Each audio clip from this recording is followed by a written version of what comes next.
Broadcasting from the business capital of the world, this is the Podcast Business News Network. We are back with one of the best coaches in the world. Yes, world renowned he is. Randy Swaim. Yes, you are, as well as a Marshall Goldsmith certified coach, let alone helped so many people with coaching for relevance over the years. Welcome. There's really no introduction that could do you justice, so I'll have you ask.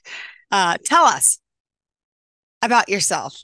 Well, and then we'll get right into the conversation. Well, I'll tell you what, coming on a show with you is very honorable to me. So I appreciate that. But I will say this, actually, one of the most recent things, I think most everybody knows that my background is in aviation and particularly military aviation, retired military guy. And I've been training and developing jet pilots and flight crews for about the last 24 years. But, back in the first decade of this century, I got certified as a coach, and so that's my passion, to bring that freedom and potential and all those across my path. And I will say this, that one of the things that just happened this week is I think you know this because I mentioned it one time before, Jill, but I've been a founding fellowship partner for the Institute for Organizational Neuroscience over in Germany. And this week, I just received my official certification as a real certified neuroplastician, and it's at a master's level. And so I've just got that this week. So I bring a lot of that and those issues to coaching, but also into helping develop leadership, to develop team dynamics and all those kind of things. So that's kind of the newest thing that happened for me just this week. I'm humbled and honored to be a part of that organization and developing helping to develop the master class that is the class people go through to get that certification and everything. And so just honored to be a part of it. Awesome. Congratulations. That's great. Thank you. Add to the list of accolades. And now, last time we were here, you want to do a little recap of what we talked about, and you want to kind of add to that today, I know. Yeah, and by the way, the phone lines are open, 631, if you have any questions, 307-4010. That's 631-307-4010. Cool. And yeah, we'll take I'll mention this, and I'll highlight a couple of strategic planning and thinking aspects that I covered probably about a year ago or more. But it's important. It dovetails out of last week, because last week we were kind of looking at the aspect, and I brought out this aspect that to realize that diversity and unity are not separate from each other if you truly understand it and everything. And we talked about that a little bit from the leadership aspect in working with your people and things of that nature last week. And but what I'll do is I'll go in and mention a key strategic planning aspect that sometimes people don't think about too much, and again, it'll be a very key, and it'll dovetail right out of that, because when you look at trying to say that everybody on your team doesn't have to be exactly the same type of person or those kind of things, that you don't want. And that's what true leaders don't really look for that per se. And that can be control freak things. Although we did mention last week, and I think, Jill, you remember this, that, when you talk about diversity, it's not something where you want to cross a line and almost make it sound like everybody has to pull after you. No, that's not true either. So but it's not that they're totally different. And when you think about that, and when you talk about leading your team in a way that you're trying to bring that, because when you have people that are diverse a little bit, that have a different picture in what they're seeing in a situation, when they have a insight that's coming on scene that may come from part of their background and everything, they may have a solution that takes you closer to your goal than you would have thought, or somebody else on your team would have thought. And so that's kind of the benefit of that when you're talking about that. But if you're looking at it from strictly a management standpoint, and looking at it from this aspect of, well, just do what I told you to do, act like everybody else. This is how we want our people to act and all that kind of stuff. You're sort of overdoing it, and you're kind of putting some of that in the trash can, if you will. But it is leading your team to bring everybody together so that they're really a unified body of people moving in a direction. And the strategic planning aspect that I will mention that is kind of aligned with that has to do with the concept of of a strategic vision versus the objective, what you're really trying to accomplish in your thing, the mission statement, if you will. And those two are more different than most people realize. And it's this, I'll start out with the concept of vision. And I think I mentioned this in a show before, but one coaching client that I had was an attorney. And when I was asking for him about what his real central why it matters was, which is kind of related to his vision, he said, well, it's to win, like you would expect an attorney to do. But I could tell in his body language that, I don't buy what you just said. I don't think it's really affecting you. And I asked him some questions and got him talking about, and all of a sudden when you could tell his whole nonverbal communication changed, and it shocked him in a positive way that his real vision for his success and what he's doing was to be right. Whether you lose or win, are you being right in what you're doing? And that kind of blew himself away. And it really, as he thought back to it, he realized that's what brought all of what he does on scene. And what's interesting when you think about your operation or your company or your team that you're leading, when you look at what is the vision statement versus the mission statement, the vision statement is not just what, just you want to do this, you want to do this, you want to make this return. No, the vision statement, and there's a real good analogy for it, and it has to do with this aspect of, like, if you're talking about a swimming pool, the vision is not about the water, whether it's a certain temperature or how much water is in there. The true vision statement is about the impact of the water on the surrounding aspects. So if you were to take all of the water out of the swimming pool, where would the water line be left? What is the impact of the fact that it was there? And so it's really a bigger picture than that. And if you look at it from this diversity and the unity aspect of it, guess what? You can have people that have slightly different pictures of it, but you know what? They're taking your team to the same place, kind of thing. And so the vision statement is not just something that you want to do. What somebody says, well, my vision is to just make transportation better. No, I'm sorry, that's not a vision. My vision, as you've heard me say a number of times, and in fact you can see it here right behind me, is bringing freedom to potential and all those around me. And that the way that can be done is probably 100 different ways based on the people that you're interacting with. But the mission statement is what your team is trying to accomplish and what your team is trying to become. It may be that they want to decrease the errors that somebody has made by a certain amount, or they want to, we had this kind of a return last month. We want to increase that by, 5% or whatever kind of thing. And the mission statement is what basically you're going to become as an organization or as a team in the next, say, 3 to 5 years. What does that look like? And now what you do is you start putting together a strategic plan to take you there.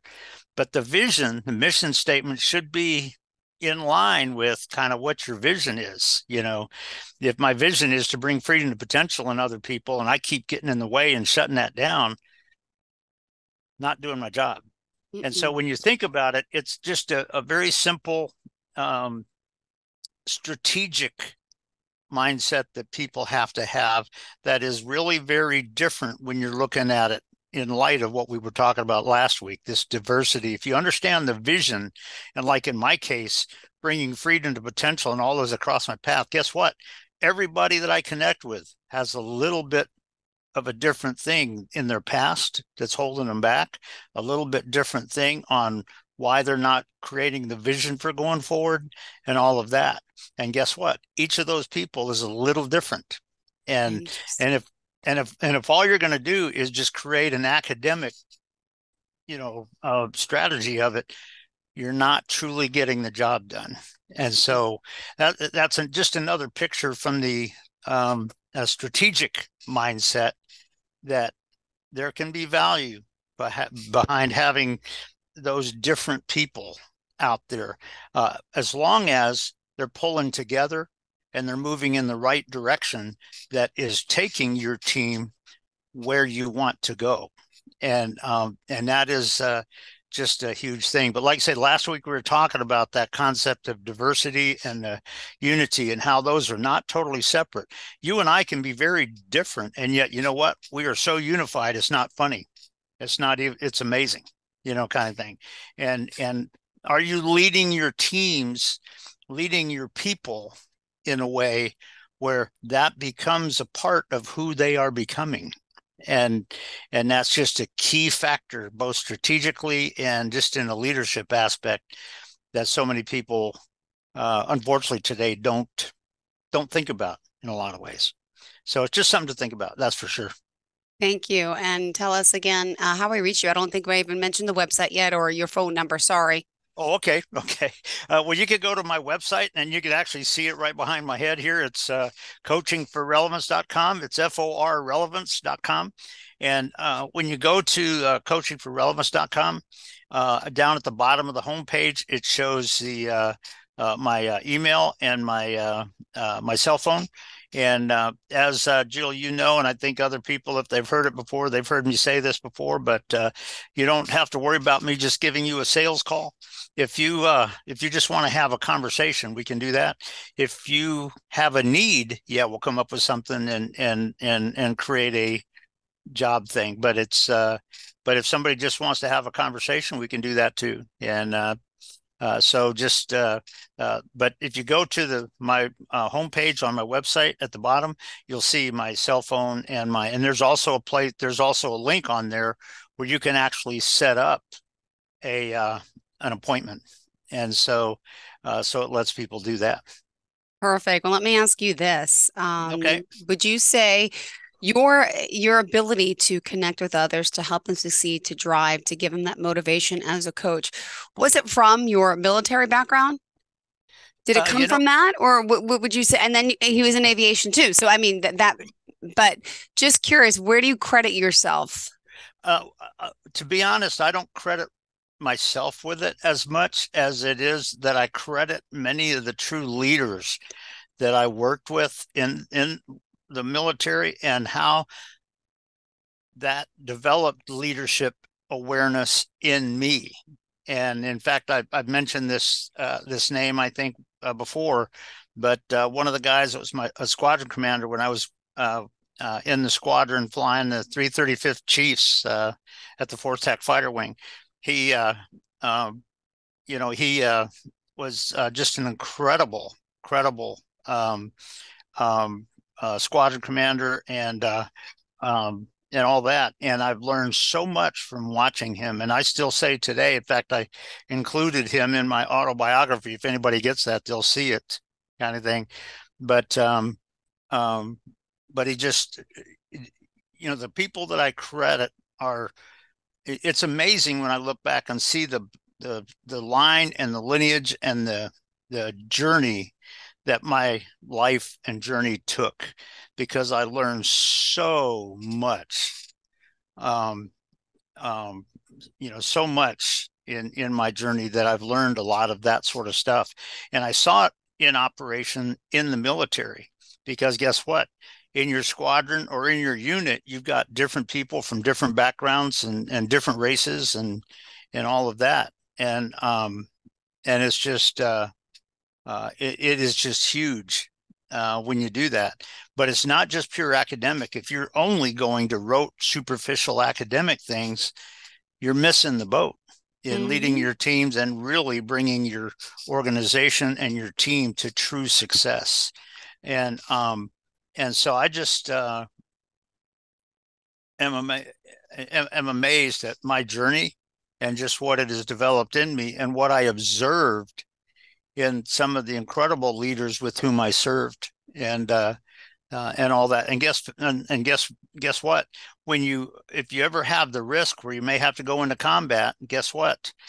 You better be able to truly perform for your team's best and lead them in such a way where it's just not telling them what to do and all that kind of stuff. And there's so it's and by the way, that commander, you may remember is Colonel Myers, Richard B. Myers. He was actually he was the chairman of the Joint Chiefs of Staff for about 7 years, I think. Actually, no, I think it was actually about 5 years. But I had the opportunity of flying with him. I had the opportunity of watching how he interacted with his people and how he led them. And to this day, I still say that he's the best, most amazing leader with whom I've ever served. And I've actually said that in my autobiography too. So if all you're doing is going through your journey and trying to just call everybody else to just shut up and do what I say and follow me, and boy, you applaud me even if you don't believe it. You know what? True applause happens when people are applauding you, not because you said it or because they feel like they have to, but it's a reaction from something they experienced with you. And that's a huge aspect. And guess what? When you're talking about diversity versus the unity, like we were kind of mentioning last week, that all comes into play there as well. So it's a huge aspect of true leadership. Perfect. Thank you. And then what else did you want to discuss for today? Guys, the lines are open. If you have any questions from directly, please feel free. It's 631-307-4010, 631-307-4010. Ask anything, get some free advice. Hey, right? There you go. Can't do a whole coaching session. We only got 10 minutes. That's right. Yeah. Can ask a good question or something, but yeah. But the other part of this too is, and if I was talking to somebody or if I was coaching somebody right now, my next question to them after that discussion would be, so what do you need to do different? Mm-hmm. And I would throw out to people, how do you do that?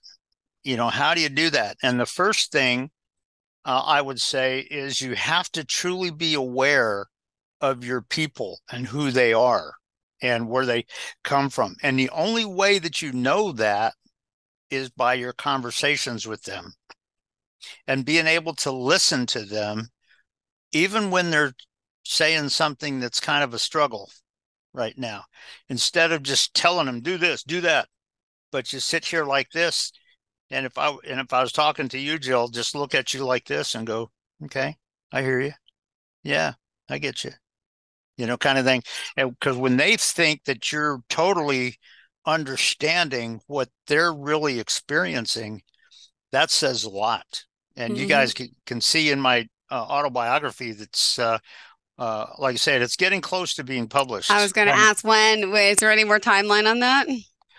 There's what they're doing is we're in the process, basically all of the edits, and just kind of my colleague over in Germany have been working together. She's got a couple of people that work with her that are just expert grammar people and author kind of stuff. It's my book. I'm the author of it, but they're acting as a little bit coaches and stuff if they had a question on something. But basically the all the editing is done. And so we basically come up with what was going to be the title of it.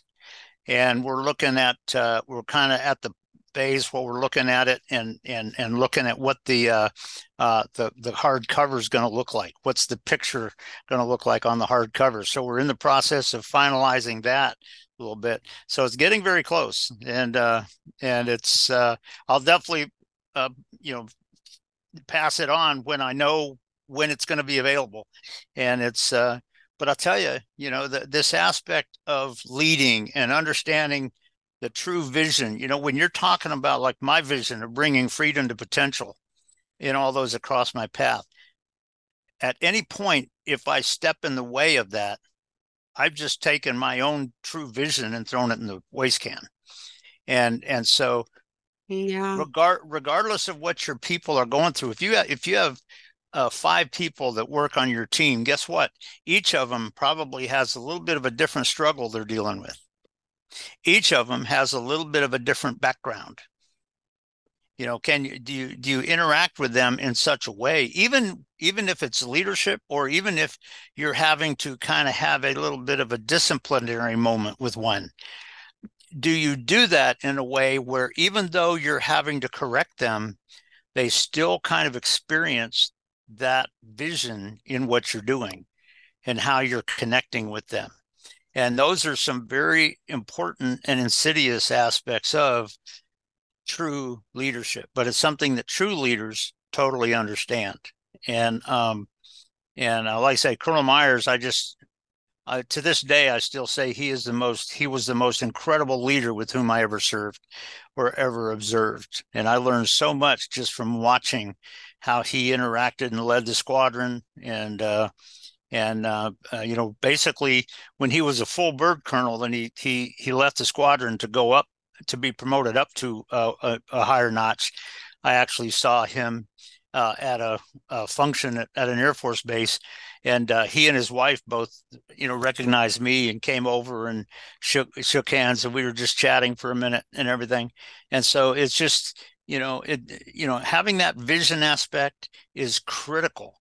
What are you really trying to create in your customers out there that they're different about and they experience something different? And if you're not leading and modeling that with your team, why should they go out and even have any idea on how to go out and really model that and do it? And so those are just some key aspects that sort of dovetail from a strategic mindset and a strategic planning aspect that dovetail right out of kind of what we talked about last week. Because like I say, diversity and unity are not totally separate. They're not just independent of each other. And if you do it right, and if you lead your team right, guess what? Both of those can come together to bring a miraculous thing. Doesn't mean everybody on your team has to do it exactly what this one person wants. But you know what? You can find out with what each one is accomplishing is taking you and your team right where you want.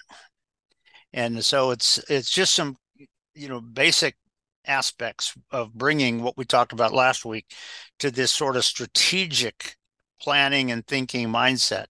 And if you understand the difference between vision and mission statement, if you're looking at your mission statement and your strategic plan, is that really taking and modeling and building your vision? If it isn't, you may need to change it. And so it's just kind of an interesting point on that. Beautiful. Well, we are just about out of time. We got 3 minutes left here. And no one has called. Well, I know, okay. Like my friend Randy. No. There you go. 631-307-4010. Of course, you can call and ask any question at this point. But let me just ask, in all your years of, how many years have you been coaching for specifically? I became a certified coach in basically 2010. So it's been about 13 years. And through that, I've actually gotten, I've applied coaching skills to leadership longer than that, just because it was what was developed in me. But in 2010, I gained my first official coaching certification, and I've been doing that. And basically, right about then is when I started my own company of coaching for relevance, and I've been doing that ever since. And how many clients have you had? Seriously, in all these years? Can you even guess? I mean. I can't really even guess. I mean, it hasn't been 2 million. It hadn't been, 150,000 or anything like that. Because a lot of the, a lot of the times where I've had them, I've had some great clients that really experience some differences. But But literally for those 10, or actually for these 13 years, not only did I bring the coaching skills to dealing with people and all that, but a lot of it was just applying the coaching aspects of, my company and what I do and the Marshall Goldsmith and all that kind of stuff, bringing a lot of that to different environments like aviation and leading teams and now neuroscience and bringing aspects of leadership. I mean, I have one client that I worked with was a guy that was a senior executive at Lexus, I think it was, yeah, and what he did is not only that, but at the time he was also a commander in the Naval Reserve. He was kind of a rear admiral kind of thing in that as a part-timer. And what was amazing is when we got together for the last session, coaching session, he was blown away because his boss, who was the one that wanted to call a coach in to that, she had told me about halfway through our coaching that she just so appreciated what I was bringing and how I brought it. But he kind of came in and he was blown away. And I said, looks like you're thinking about something. He said that this week, he said that he was talking to their team, which was, I think, I'm just guessing here, I think was on the aspect of 15 or 20 people, but she, who was his boss, was in there at the time. And he said while he was going through this, in the middle of what he was saying, she stood up in her table and she looked at him and went, and it blew him away. And he looked at her like this, and after she clapped for a little bit like this in front of his whole team, she goes like this, and she just took her hand down and pointed her finger at him, and she said, that's what I've been looking for a long time. Wow. And so I've had the honor of working with some clients that were very good, very positional in their area, and of course, a lot of it too has been just some people that were attorneys and people that were just looking to work in their organization, but raise themselves so they could plan for promotions and down the road and things like that. But I'm sorry, Randy, I have to cut you off. We are out of time. But it was good. It was good. Great stories as always. One more time, Coaching for Relevance. And Randy Swaim, we will touch base again. Is it next week already? I think you're back on. I think so. Yeah. All right. Yeah. Sounds so we'll good. Double check it. Thank you so much. Have a great day, Randy. Bye-bye. Are you looking for even more of the podcasts and hosts that you love? The Podcast Business News Network is proud to announce that you now have even more ways to listen live. Check out the MyTuner Radio, online radio box, and Simple Radio apps on iOS and Android, or find us online. Search for Business News Network on mytuner-radio.com, or search Podcast Business News Network on streama.com and onlineradiobox.com/US. Take your podcast on the go and don't miss a minute of the action.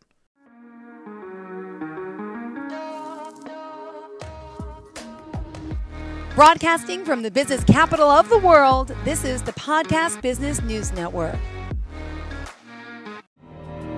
For nearly 2,000 severely injured veterans, everyday life has become filled with barriers. Day-to-day simple tasks can become pretty daunting. I have to carry my chair up 2 flights of steps or have somebody do it for me. What scares me the most is just the falling. When I'm struggling with my house, I think, to have that one great barrier just knocked down, it's crucial. Home for Our Troops is a wonderful nonprofit that builds a mortgage-free, fully adaptive, handicap-accessible house. And there's no catch. It'll be our very first home that we've ever owned. This is a game changer. This is where your life begins again. We need you to join us in completing this important mission. Please visit hfotusa.org and help build homes and rebuild lives. Because of you, everything's going to be okay.